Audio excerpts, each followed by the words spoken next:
Every day, poverty kills more than 50,000 innocent people, 18 million each year.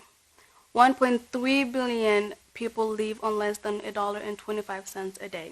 Moreover, more than 80% of the world's population live on less than $10 a day. When the UN created the Universal Declaration of Human Rights in 1948, the signers proclaimed that all people have the right to education, work, health, and well-being. Today, however, millions around the world are too crippled by poverty to fulfill these basic rights. Millions continue to go hungry. Scores of children never step into classrooms. Families watch their loved ones die from largely preventable causes because they do not have the access to adequate medical care. Scores of children never step into a classroom.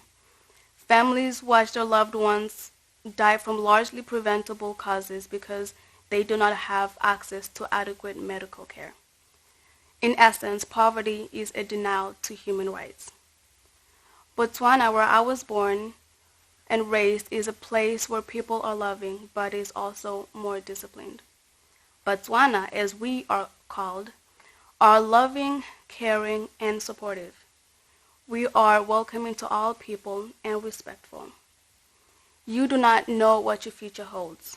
There are limited opportunities and resources. Not a lot of people get to continue their education post high school or their teenage years.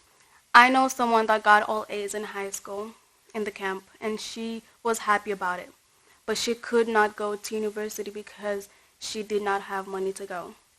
She is now living in the camp looking for part-time jobs to help feed the family, and now all her efforts in education just flew out the window.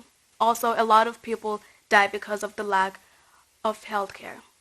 For example, I was born prematurely at 600 grams and almost didn't make it because the hospital I was born in didn't have the resources to take care of a premature baby.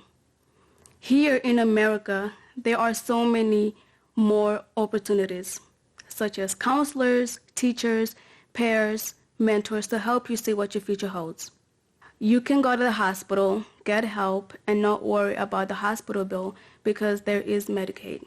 You can go to school and get a better job. There are shelters providing roofs over your head, unlimited food supply and water, lots of transportation and entertainment. I am one of the few refugees who ended up in the United States.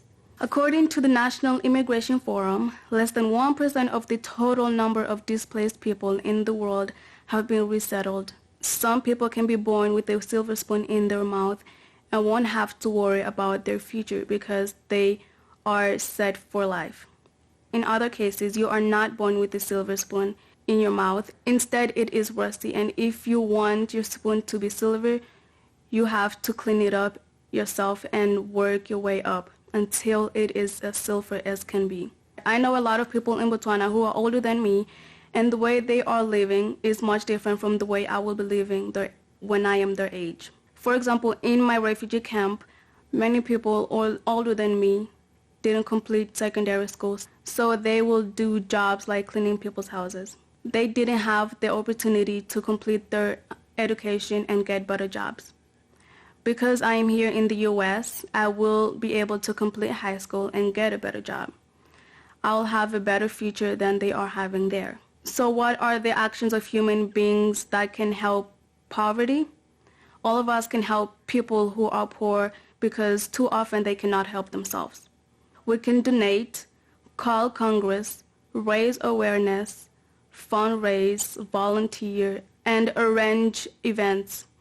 We can also provide resources, things like sanitary toiletries, clothing, or food to people in need, as they may only be getting rations that are not enough. Access to education is also something that will make a huge difference. This has to come from the government level. In conclusion, I want to say that poverty is the lack to basic human needs, such as clean water, nutrition, health care, education, clothing, and shelter because of the inability to afford them. Speaking from a personal perspective, poverty was the main problem in our camp. All humans, all of us, should take the responsibility in helping the poor directly and helping the government in eliminating poverty. There are many ways to help. For example, we can make a difference by funding a loan to entrepreneurs in developing countries so they can share their stories across the world. Or we can volunteer and raise awareness about poverty in our own community. Just like apartheid and slavery, they are man-made. But poverty is never a choice.